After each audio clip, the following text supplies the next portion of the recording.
शरद पवार आज नाशिकमध्ये बोलताना असं म्हणाले की देवभूमी नेपाळसारखी काय परिस्थिती होण्याअगोदर राज्याकडे लक्ष द्यावं. असं की मला वाटतं आता काही लोकांनी निवृत्ती स्वीकारली पाहिजे.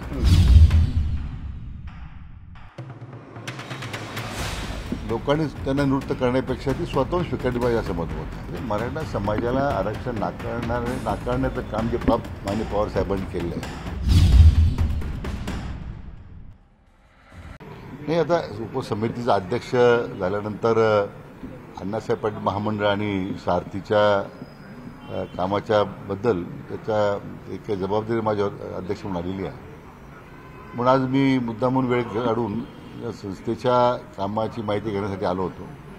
कोणत्या योजना सुरू आहेत, काय सध्याच्या योजनेमध्ये आपल्याला काय सुधारणा करता येईल का. आता पुन्हा एकदा आमचं एकत्र बसायचं ठरलं आहे, पण कामकाजामध्ये अधिक मला वाटतं त्याची व्याप्ती वाढू शकतो असं आता माझं मत झालेलं आहे. सर, सारथीच्या स्कॉलरशिप विषयी वेगवेगळे प्रश्न निर्माण केले जातात. ती बंद झाली का, चालू राहणार का, हा पण एक मोठा प्रश्न. गेले 2-3 महिन्यापासून 2-3 महिने त्याच्यापेक्षा जास्त का ती मिळालेली नाही अनेक मुलांना. हे दोन विषय आहेत. एक PhDच्या मुलांच्या स्कॉलरशिपचा प्रश्न आहे. त्याच्यामध्ये निश्चितच हे आहे की ती संख्या मोठी आहे. ज्याच्यामध्ये अगोदर सरकारनं दायित्व स्वीकारलं असेल आणि शासनाच्या मान्यतेनं किंवा सारथीच्या मान्यतेनं ज्यांनी त्यासाठी रजिस्ट्रेशन केलं असेल तर त्यांना स्कॉलरशिप देण्याबद्दल मला वाटतं निर्णय करावा लागेल. सर, मराठा आरक्षण आणि दुसरा 9वी ते 10वीच्या मुलांना जे स्कॉलरशिपचा मुद्दा होता तर ती मध्यंतरी मला वाटतं गेल्या आठवड्यामध्ये ती बंद करण्यात आली असं मला सांगण्यात आलं आहे. आता ती वस्तुस्थिती मी तपासून घेतो का बंद करण्यात आली. एकदा कोणतीही सरकारी योजनेची कमिटमेंट झाल्यानंतर ते अशी मध्ये बंद करणे उचित नाहीच आहे. कोणाच्या तरी मनात आल्यानं ते बंद करायची असं होणार नाही, असं होऊ नये. पण निश्चितच त्याच्यामध्ये मी आता माहिती मिळाली, मला निवेदनही प्राप्त झालं, मी त्यात लक्ष घालणार आहे. सर, GR काढल्यानंतर मराठा आरक्षणाविषयी आता त्याच्यावर ओबीसी समाजाची की तुमची जी उपसमिती होती तीच बेकायदेशीर होते असा आरोप केला जातो. मला वाटतं आता या सगळ्या बाबी न्यायप्रविष्ट झालेल्या आहेत. त्याच्यामध्ये भाष्यमत करण्यापेक्षा, कारण न्यायालयाने त्याची सुनावणी घ्यायला सुरुवात केलेली आहे आज बीडमध्ये. त्यामुळे मला वाटतं जी काही त्या ठिकाणी भूमिका मांडायची शासनाची आम्ही ती मांडतो. ओबीसीच्या आरक्षणाला धक्का न लागता देणार असं सरकार म्हणते. मात्र ओबीसी आता परत एकदा आक्रमक होत आहेत. आंदोलन मोर्चाची सगळ्यांनी तयारी केली. शासनाची भूमिका कालही ती होती, आजही आणि उद्या तीच आहे की कोणत्याही परिस्थितीत ओबीसीच्या आरक्षणाला धक्का न लावता ही सगळी प्रक्रिया पण सुरू केलेली आहे. मला वाटतं नीट समजून घेण्याची आवश्यकता आहे. पण म्हणून मला वाटतं याच्यावर अधिक भाष्य करणं उचित नाही, कारण सध्या काय तर ही गैरसमजुतीमुळे तयार झाला प्रश्न आहे. पण बघूया न्यायालयामध्ये सरकार आपली भूमिका मांडणार आहे. असं त्याच्यावर मी काय भाष्य करणार, न्यायालयाचा निर्णय शेवटी. सातारा गॅजेट विषयी परवा एक म्हणजे तुम्ही माहिती घ्यायला सांगितली होती, शिवेंद्र राजे आलते तिथं. ती काय झालं तुमचं नेमकं सातारा गॅजेट? प्रक्रिया सुरू आहे, ती प्रक्रिया सुरू आहे ना. कारण कसं आहे की सगळे विषय नवीन आहे आपल्याला आणि प्रशासनाला सुद्धा, तर त्यांना थोडा वेळ दिला पाहिजे. मराठा आरक्षणानंतर आता बंजारा समाज आणि धनगर समाज सुद्धा एसटी प्रवर्गातून आरक्षण मिळावं यासाठी कुठे आंदोलन घेत आहेत तर कुठे बैठका सुरू आहेत. काय नेमकं त्यांच्या प्रत्येकाला तो अधिकार, असे घटनेनं दिलेला प्रत्येकाला अधिकार आहे. त्यामुळे कोणी काय करावं काय करू नये त्याच्यामध्ये मी काय भाष्य करणार असा प्रश्न. शरद पवार आज नाशिकमध्ये बोलताना असं म्हणाले की देवभूमी नेपाळसारखी काय परिस्थिती होण्याअगोदर राज्याकडे लक्ष द्यावं. कशा प्रकारे बघता तुम्ही याच्याकडे सगळं? असं की मला वाटतं आता काही लोकांनी निवृत्ती स्वीकारली पाहिजे. लोकांनी त्यांना निवृत्त करण्यापेक्षा ती स्वतःहून स्वीकारली पाहिजे असं मत आहे. काल पवार साहेब असं म्हटलं की सरकारने जातीच्या उपसमित्या तयार करणं हे योग्य नाही. समाजाला न्याय देण्यासाठी म्हणजे प्रवर्गाला न्याय देण्यासाठी यापूर्वी उपसमित्या होत होत्या, मात्र या सरकारनं जातीसाठी उपसमित्या तयार केल्या. आता मराठा समाजाला आरक्षण नाकारण्याचं काम जे माननीय पवार साहेबांनी केलं आहे ते तर प्रायश्चित करावं. आता आम्हाला सगळे बंद करावं. आपण आपल्या केलेल्या चुकाचा प्रायश्चित करायचं करण्यासाठी आता समाजाला माहीत नव्हतं कशामुळे घडलंय, आता समाजाला माहीत झालेलं आहे. मला वाटतं त्यांनी आता सल्ला द्यायचं काम बंद केलं पाहिजे. तुम्ही पाटबंधाऱ्याच्या बैठकांमध्ये लवासाचा तर आढावा घेताय, म्हणजे तिथल्या पाण्याचा एकूण त्या. नाही, मी आढावा घेत नाही, लवासाचा आढावा घेत नाही. तेव्हा आता मान्य उच्च न्यायालयाने त्या संदर्भात काही फाइंडिंग दिलेल्या आहेत. त्या बाबतीत आणि असं आहे की जर लवासाच्या बाबतीमध्ये इतके त्याच्यामध्ये आता ताशेरे मान्य उच्च न्यायालयाने मांडलेले आहेत.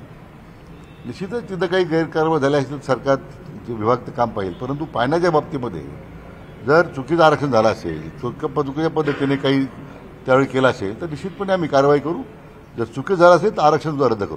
सर, मराठा संदर्भात आरक्षण एकच शेवटचा प्रश्न सर. मराठा हैदराबाद गॅजेट संदर्भात जसं आरक्षणासंदर्भात GR काढला, त्याचबरोबर ती बंजारा समाज सुद्धा ST वर्गामध्ये समाविष्ट करण्यासाठी सरकारनं GR काढावा. त्यासोबत आम्ही स्वस्त बसणार नाही असा निर्धार खरं तर आज धनंजय मुंडेने बीडमध्ये एका आंदोलनामध्ये केलेला आहे. त्यांचं असंही म्हणणं आहे की जर कदाचित मी मंत्री असतो तर मला या ठिकाणी येता आलं नसतं, मंत्री नाही म्हणून मी या ठिकाणी उपस्थित आहे.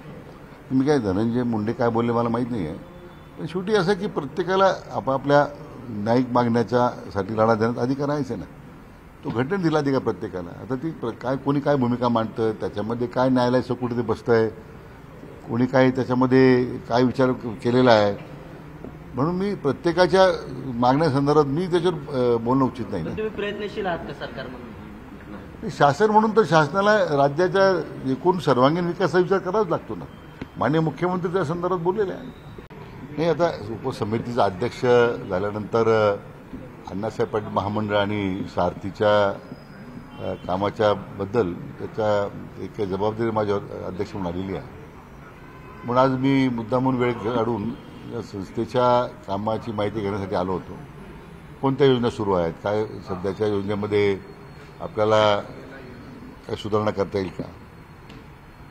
आता पुन्हा एकदा आमचं एकत्र बसायचं ठरलं आहे, पण कामकाजामध्ये अधिक मला वाटतं त्याची व्याप्ती वाढू शकतो असं आता माझं मत झालेलं आहे. सर, सारथीच्या स्कॉलरशिप विषयी वेगवेगळे प्रश्न निर्माण केले जातात. ती बंद झाली का, चालू राहणार का, हा पण एक मोठा प्रश्न. गेले 2-3 महिन्यापासून ती 2-3 महिने त्याच्यापेक्षाही जास्त का ती मिळालेली नाही अनेक मुलांना. हे दोन विषय आहेत. एक PhDच्या मुलांच्या स्कॉलरशिपचा प्रश्न आहे, त्याच्यामध्ये निश्चितच हे आहे की ती संख्या मोठी आहे. ज्याच्यामध्ये अगोदर सरकारनं दायित्व स्वीकारलं असेल आणि शासनाच्या मान्यतेनं किंवा सारथीच्या मान्यतेने ज्यांनी त्यासाठी रजिस्ट्रेशन केलं असेल तर त्यांना स्कॉलरशिप देण्याबद्दल मला वाटतं निर्णय करावा लागेल. सर, मराठा आरक्षण आणि दुसरा 9वी ते 10वीच्या मुलांना जे स्कॉलरशिपचा मुद्दा होता तर ती मध्यंतरी मला वाटतं गेल्या आठवड्यामध्ये ती बंद करण्यात आली असं मला सांगण्यात आलं. आता ती वस्तुस्थिती मी तपासून घेतोय का बंद करण्यात आली. एकदा कोणतीही सरकारी योजनेची कमिटमेंट झाल्यानंतर ती अशीमध्ये बंद करणे उचित नाहीच आहे. कोणाच्या तरी मनात आल्यानं ती बंद करायची असं होणार नाही, असं होऊ नये. पण निश्चितच त्याच्यामध्ये मी आता माहिती मिळाली, मला निवेदनही प्राप्त झालं, मी त्यात लक्ष घालणार आहे. सर, GR काढल्यानंतर मराठा आरक्षणाविषयी आता त्याच्यावर OBC समाजाची की तुमची जी उपसमिती होती तीच बेकायदेशीर होती असा आरोप केला जातो. मला वाटतं आता या सगळ्या बाबी न्यायप्रविष्ट झालेल्या आहेत. त्याच्यामध्ये भाष्यमत करण्यापेक्षा, कारण न्यायालयाने त्याची सुनावणी घ्यायला सुरुवात केलेली आहे. आज बीडमध्ये त्यामुळे मला वाटतं जी काही त्या ठिकाणी भूमिका मांडायची शासनाची आम्ही ती मांडू. OBCच्या आरक्षणाला धक्का न लागता देणार असं सरकार म्हणते, मात्र OBC आता परत एकदा आक्रमक होत आहेत. आंदोलन मोर्चाची सगळ्यांनी तयारी केली. शासनाची भूमिका कालही ती होती, आजही आणि ती उद्या तीच आहे की कोणत्याही परिस्थितीत OBCच्या आरक्षणाला धक्का न लावता ही सगळी प्रक्रिया पण सुरू केलेली आहे. मला वाटतं नीट समजून घेण्याची आवश्यकता आहे. पण म्हणून मला वाटतं याच्यावर अधिक भाष्य करणं उचित नाही, कारण सध्या काय तर ही गैरसमजुतीमुळे तयार झाला प्रश्न आहे. पण आता बघूया न्यायालयामध्ये सरकार आपली भूमिका मांडणार आहे.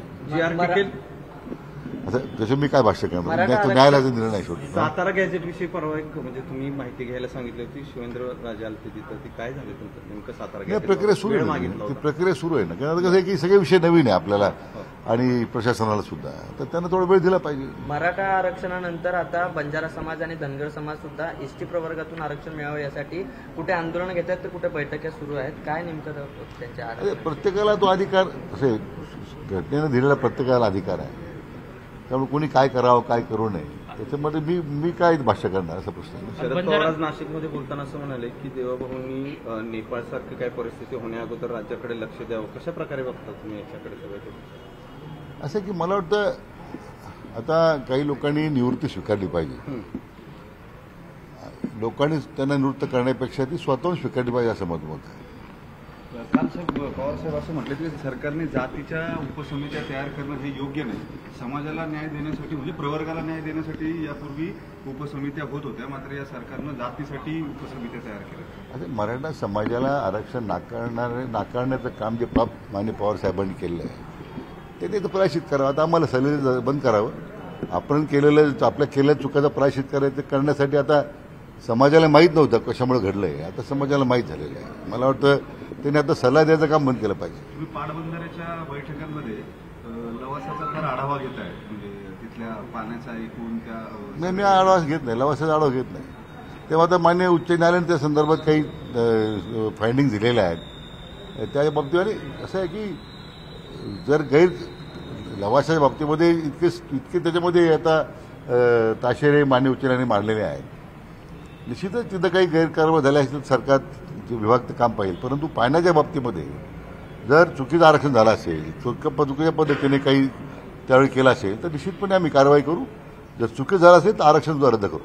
सर, मराठा संदर्भात आरक्षण एकच शेवटचा प्रश्न सर. मराठा हैदराबाद गॅजेट संदर्भात जसं आरक्षणासंदर्भात GR काढला, त्याचबरोबर ती बंजारा समाज सुद्धा ST वर्गामध्ये समाविष्ट करण्यासाठी सरकारनं GR काढावा. त्यासोबत आम्ही स्वस्त बसणार नाही असा निर्धार खरं तर आज धनंजय मुंडेने बीडमध्ये एका आंदोलनामध्ये केलेला आहे. त्यांचं असंही म्हणणं आहे की जर कदाचित मी मंत्री असतो तर मला या ठिकाणी येता आलं नसतं, मंत्री नाही म्हणून मी या ठिकाणी उपस्थित आहे. मी काय धनंजय मुंडे काय बोलले मला माहीत नाही आहे. पण शेवटी असं की प्रत्येकाला आपापल्या न्यायिक मागण्याच्यासाठी लढा देण्याचा अधिकार आहेच आहे ना. तो घटनेने दिला अधिकार प्रत्येकाला. आता ती कोणी काय भूमिका मांडतं, त्याच्यामध्ये काय न्यायालयाचं कुठे ते बसतंय, कोणी काय त्याच्यामध्ये काय विचार केलेला आहे, म्हणून मी प्रत्येकाच्या मागण्यासंदर्भात मी त्याच्यावर बोलणं उचित नाही. तुम्ही प्रयत्नशील आहात का सरकार म्हणून? शासन म्हणून तर शासनाला राज्याच्या एकूण सर्वांगीण विकासाचा विचार करावाच लागतो ना. माननीय मुख्यमंत्री त्या संदर्भात बोललेले आहे.